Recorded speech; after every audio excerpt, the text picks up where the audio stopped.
வணக்கம். பொன்னியின் செல்வன் பாகம் 1. தலைப்பு: நட்புக்கு அழகா? வந்தியத்தேவனுடைய முதல் எண்ணம் எப்படியாவது கந்தமாறனை காப்பாற்ற வேண்டும் என்பதுதான். ஆனால் அவனை காப்பாற்றும் பிரயத்தனம் முதலில் செய்தால் அவனுடைய கதிதான் நமக்கும் ஏற்படும்.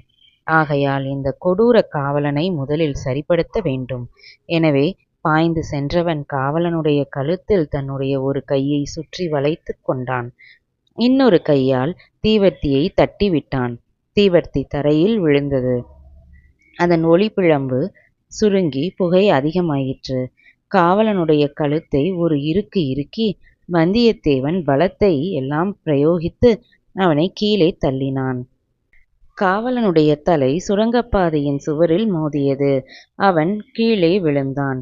வந்தியத்தேவன் தீவர்த்தியை எடுத்துக்கொண்டு அவன் அருகில் சென்று பார்த்தான். செத்தவனைப் போல் அவன் கிடந்தான். ஆயினும் முன் ஜாக்கிரதையுடன் அவன் அங்கவஸ்திரத்தை எடுத்து 2 கையையும் சேர்த்து இறுக்கி கட்டினான். இவை அவ்வளவும் சில வினாடி நேரத்தில் செய்துவிட்டு கந்தமாறனிடம் ஓடினான். அவன் முதுகில் குத்திய கத்தியுடன் பாதி உடம்பு சுரங்கப்பாதையிலும் பாதி உடல் வெளியிலுமாக கிடப்பதைக் கண்டான். அவனுடைய வேலும் பக்கத்தில் விழுந்து கிடந்தது. வந்தியத்தேவன் வெளியில் சென்று கந்தமாறனை பிடித்து இழுத்து வெளியேற்றினான். வேலையும் எடுத்துக்கொண்டான். உடனே கதவு தானாகவே மூடிக்கொண்டது. சுவர் அந்த பெரும் இரகசியத்தை மறைத்து கொண்டு இருள் வடிவமாக ஓங்கி நின்றது. ஓங்கி அடித்த காற்றிலிருந்து கோட்டைக்கு வெளியே வந்தாகிவிட்டது என்பதை வந்தியத்தேவன் அறிந்து கொண்டான். அடர்ந்த மரங்களும் கோட்டை சுவர் கொத்தளங்களும் சந்திரனை மறைத்து கொண்டிருந்தபடியால் நிலா வெளிச்சம் மிக மிக மங்கலாக தெரிந்தது. கந்தமாறனை தூக்கி வந்தியத்தேவன் தோளில் போட்டு கொண்டான். ஒரு கையில் கந்தமாறனின் வேலையும் எடுத்து கொண்டான். ஓர் அடி எடுத்து வைத்தான். சடசடவென்று மண் சரிந்து செங்குத்தாக கீழே விழும் உணர்ச்சி ஏற்பட்டது. சட்டென்று வேலை ஊன்றிக்கொண்டு பெரும் முயற்சி செய்து நின்றான். கீழே பார்த்தான். மரங்களும் கோட்டை சுவரும் அளித்த நிழலில் நீர் பிரவாகம் தெரிந்தது. அதிவேகமாக பிரவாக சூழல் சுழிகளுடன் சென்று கொண்டிருந்ததும் ஒருவாறு தெரிந்தது. நல்ல வேளை, கரணம் தப்பினால் மரணம் என்ற கதி நேரிட்டிருக்கலாம். கடவுள் காப்பாற்றினார் அந்த கொடும் பாதக காவலன். ஆனால் அவனை நொந்து என்ன பயன்? எஜமான் கட்டளையை தானே அவன் நிறைவேற்றியிருக்க வேண்டும். வாசற்படியில் முதுகில் குத்தி அப்படியே இந்த பள்ள புனல் வெள்ளத்தில் தள்ளிவிட உத்தேசித்திருக்க வேண்டும். நம்முடைய கால் இன்னும் சிறிது சறுக்க விட்டிருந்தால் 2 பேரும் இந்த ஆற்று மடுவில் விழுந்திருக்க நேர்ந்திருக்கும். நாம் ஒருவேளை தப்பி பிழைத்தாலும் கந்தமாறன் கதி அதோ கதிதான். தஞ்சை கோட்டை சுவரை ஓரிடத்தில் வடவாறு நெருங்கி செல்வதாக வந்தியத்தேவன் அறிந்திருந்தான். இது வடவாறாகத்தான் இருக்க வேண்டும். வடவாற்றில் அதிக வெள்ளம் அப்போது இல்லை என்றாலும் இந்த கோட்டை ஓரத்தில் ஆழமான மடுவாக இருக்கலாம். யார் கண்டது? வேலை தண்ணீரில் விட்டு ஆழம் பார்த்தான் வந்தியத்தேவன். வேல் முழுதும் தண்ணீருக்குள் சென்று மூழ்கியும் தரை தட்டுப்படவில்லை. ஆஹா, என்ன கொடூரமான பாதகர்கள் இவர்கள்! அதை பற்றி யோசிக்க இது சமயமல்ல. நாமும் தப்பி கந்தமாறனையும் தப்பிவிக்கும் வழியை தேட வேண்டும். வெள்ள பிரவாகத்தின் ஓரமாகவே கால்கள் சறுக்கி விடாமல் கெட்டியாக அழுத்தி பாதங்களை வைத்து வந்தியத்தேவன் நடந்தான். தோளில் கந்தமாறனுடனும் கையில் அவனுடைய வேலுடனும் நடந்தான். கந்தமாறன் 2-3 தடவை முக்கி முனகியது அவனுடைய நண்பனுக்கு தைரியத்தையும் மன உறுதியையும் அளித்தது. கொஞ்ச தூரம் இப்படியே சென்ற பிறகு கோட்டை சுவர் விலகி அப்பால் சென்றது. கரையோரத்தில் காடு தென்பட்டது. கீழே முட்கள் நிறைய கிடந்தபடியால் காலடி வைப்பதில் கஷ்டமாயிருந்தது. ஆஹா, இது என்ன? ஒரு மரம் ஆற்றில் விழுந்து கிடக்கிறதே! நல்ல உயரமான மரமாயிருக்க வேண்டும். வெள்ளம் அதனுடைய வேரை பறித்து விட்டது போலும். பாதி ஆறு வரையில் விழுந்து கிடக்கிறது. அதில் ஏறி தட்டு தடுமாறி நடந்தான். வெள்ளத்தின் வேகத்தில் மரம் அசைந்து கொண்டிருந்தது. மரத்தின் கிளைகளும் இலைகளும் தண்ணீரில் அலைபுரண்டு தவித்தன. காற்றோ அசாத்தியமாக அடித்து கொண்டிருந்தது. மரத்தின் நுனிக்கு வந்ததும் வேலை விட்டு ஆழம் பார்த்தான். நல்ல வேளை, முருகன் காப்பாற்றினான். இங்கே அவ்வளவு பள்ளமில்லை. வந்தியத்தேவன் மரத்திலிருந்து நதியில் இறங்கி கடந்து சென்றான். அங்கங்கே பள்ளம் மேடுகளை சமாளித்து கொண்டு சென்றான். வெள்ளத்தின் வேகத்தையும் காற்றின் தீவிரத்தையும் தன் மன உறுதியினால் எதிர்த்து போராடி கொண்டு சென்றான். அவன் உடம்பு வெடவெடவென்று சில சமயம் நடுங்கியது. தோளில் கிடந்த கந்தமாறன் சில சமயம் நழுவி விழுந்துவிட பார்த்தான். இந்த அபாயங்களுக்கெல்லாம் தப்பி வந்தியத்தேவன் அக்கரையை அடைந்தான். கொஞ்ச தூரம் இடுப்பு வரை நனைந்த ஈரத் துணியுடன் ஆஜானுபாகுவான கந்தமாறனுடைய கனமான உடலை தூக்கிக் கொண்டு தள்ளாடி சென்ற பிறகு மர நிழலில் சிறிது இடைவெளி ஏற்பட்டு ஓரிடத்தில் கந்தமாறனை கீழே மெதுவாக வைத்தான். முதலில் சிறிது சிரம பரிகாரம் செய்து கொள்ள விரும்பினான். அத்துடன் கந்தமாறனுடைய உடம்பில் இன்னும் உயிர் இருக்கிறதா என்பதை நிச்சயப்படுத்திக் கொள்ள விரும்பினான். உயிரற்ற உடலை சுமந்து சென்று என்ன உபாயம்? அதை காட்டிலும் அக்காவலன் உத்தேசித்தது போல் வெள்ளத்திலேயே விட்டுவிட்டு செல்லலாம். இல்லை இல்லை, உயிர் இருக்கிறது. பெருமூச்சு வருகிறது. நாடி வேகமாக அடித்து கொள்கிறது. நெஞ்சு விம்முகிறது. இப்போது என்ன செய்யலாம்? முதுகில் இருந்து கத்தியை எடுக்கலாமா? எடுத்தால் இரத்தம் பீரிட்டு அடிக்கும். அதனால் உயிர் போனாலும் போய்விடும். காயத்துக்கு உடனே சிகிச்சை செய்து கட்ட வேண்டும். ஒருவனாக செய்யக்கூடிய காரியம் அல்லவே. வேறு யாரை உதவிக்கு தேடுவது? சேத்தன் அமுதனுடைய நினைவு வந்தது.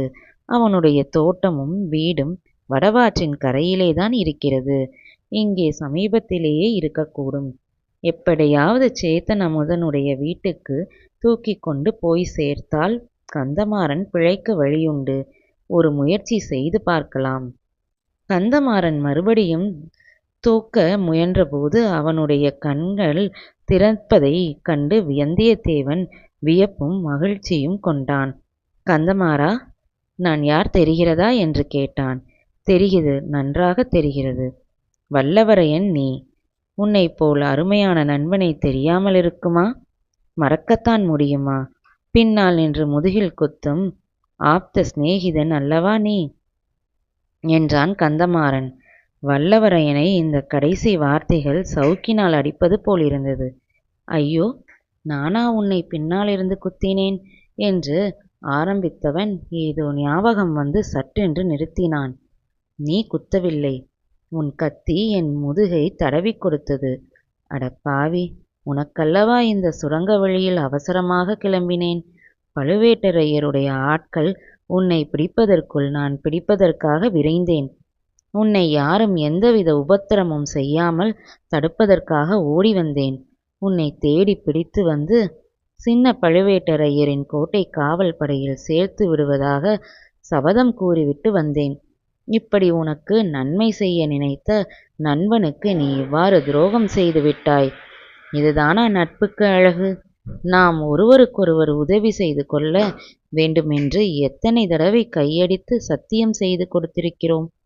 அவ்வளவையும் காற்றில் பறக்கும்படி விட்டுவிட்டாயே. இந்த சோழ நாட்டு இராஜாங்கத்தில் நடக்கப் போகும் ஒரு பெரிய மாறுதலை பற்றியும் உனக்கு நான் சொல்லி எச்சரிக்க எண்ணியிருந்தேனே. அடடா, இனி இந்த உலகத்தில் யாரைதான் நம்புவது என்று சொல்லி கந்தமாறன் மறுபடியும் கண்களை மூடினான். இவ்வளவு அதிகமாகவும் ஆத்திரமாகவும் பேசியது அவனை மீண்டும் மூர்ச்சையடையும்படி செய்திருக்க வேண்டும். நம்புவதற்கு மனிதர்களா இல்லை, பழுவேட்டரையர்களையா நம்புவது என்று வந்தியத்தேவன் முணுமுணுத்தான். ஆயினும் அவனுடைய கண்களில் கண்ணீர் துளித்தது. நான் சொல்ல எண்ணியதை சொல்லாமல் விட்டதே நல்லது என்று எண்ணிக்கொண்டான். கந்தமாறனுடைய உடலை மறுபடியும் தோளில் தூக்கி போட்டுக்கொண்டு நடக்கலுற்றான்.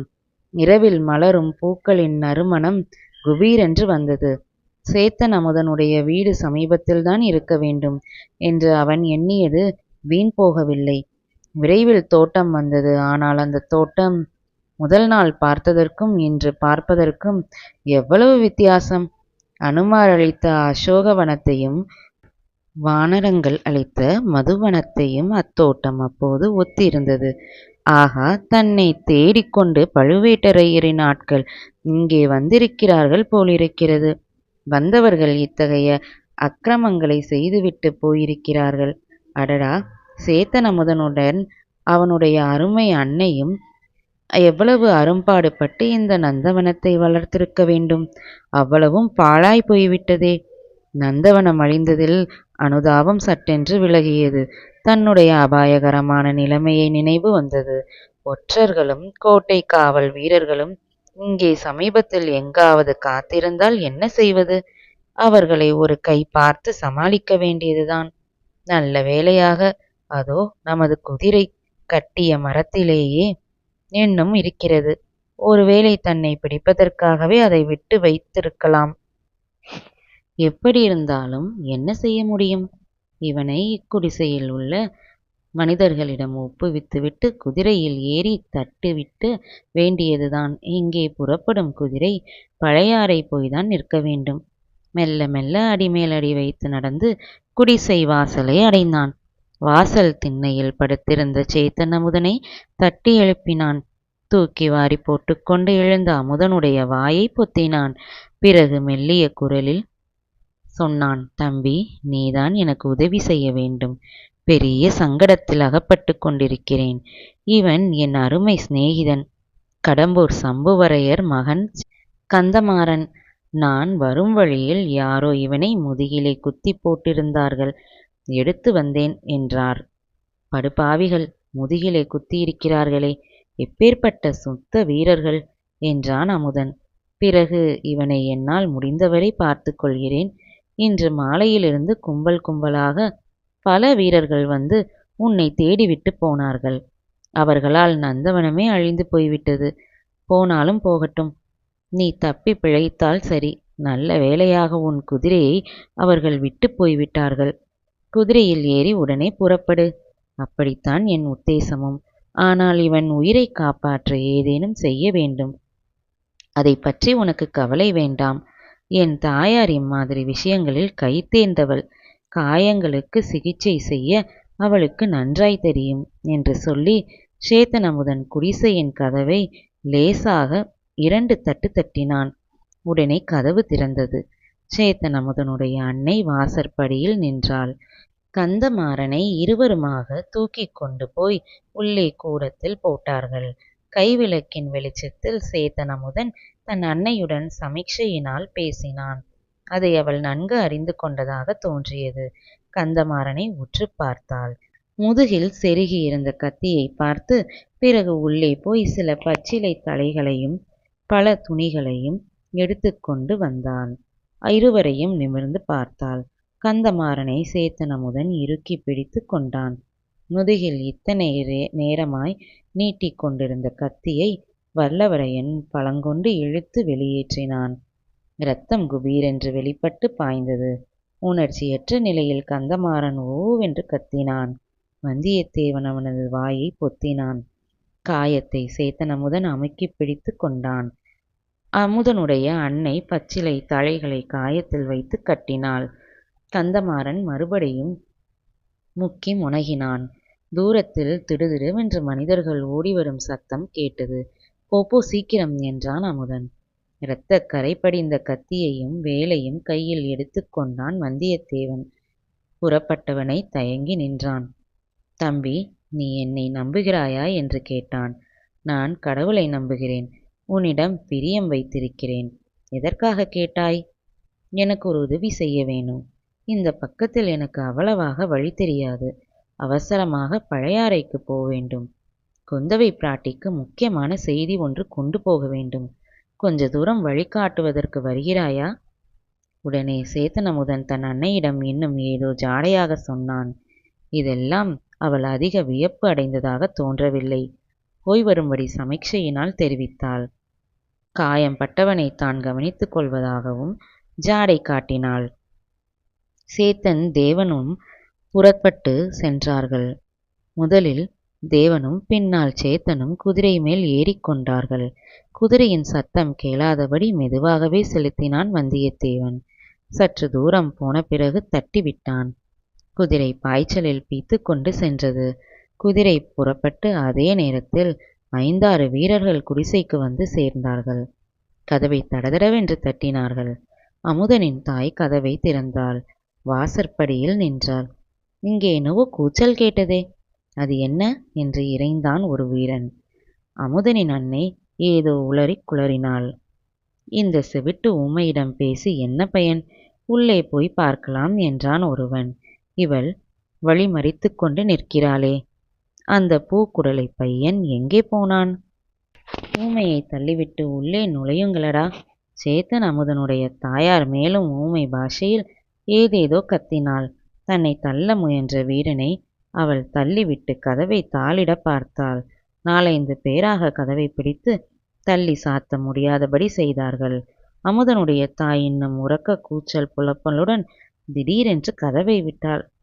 2-3 பேர் கீழே உருட்டி அடித்து கீழே விழுந்தார்கள். மற்றவர்கள் அவர்களை மிதித்து கொண்டு உள்ளே புகுந்தார்கள். ஆள் இங்கே இருக்கிறான் என்று ஒருவன் கத்தினான். அகப்பட்டு கொண்டானா என்றான் இன்னொருவன். ஓடப் போகிறான், பிடித்து கட்டி போடுங்கள் என்றான் இன்னொருவன். ஊமை மேலும் புலம்பினாள். ஒரே இரத்த விளாறாக இருக்கிறதே என்று ஒருவன் கூவினான்.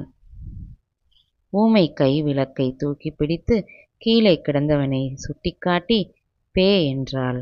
அடடே, இவன் வேறு ஆள் போல தோன்றுகிறதே. நேற்று இங்கு வந்திருந்தவன் தானா இவன்? உன் மகன் எங்கே? ஊமை பிணமே, சற்று சும்மா இரு. அடே, இவனை நன்றாய் பாருங்கள். அடையாளம் யாருக்காவது தெரியுமா? அவன் இல்லை. அவன்தான். இல்லவே இல்லை. எப்படி இருந்தாலும் இவன் வேற்று ஆள். தூக்குங்கள், இவனை கொண்டு போகலாம். சனியனே, சும்மா இரு. 4 பேர் சேர்ந்து கந்தமாறனை தூக்கினார்கள். அமுதனுடைய அன்னை இடைவிடாமல் அலறினாள். அடடே, குதிரை சத்தம் கேட்கிறதடா. பாதி பேர் இவனை தூக்குங்கள், பாதி பேர் ஓடிப்போய் பாருங்கள். எல்லாரும் ஓடுங்கள், இவன் எங்கும் போய்விட மாட்டான். தூக்கிய கந்தமாறனை கீழே போட்டுவிட்டு எல்லோரும் ஓடினார்கள். அமுதன் அன்னையின் ஓலம் அவர்களை தொடர்ந்து வந்தது. நன்றி.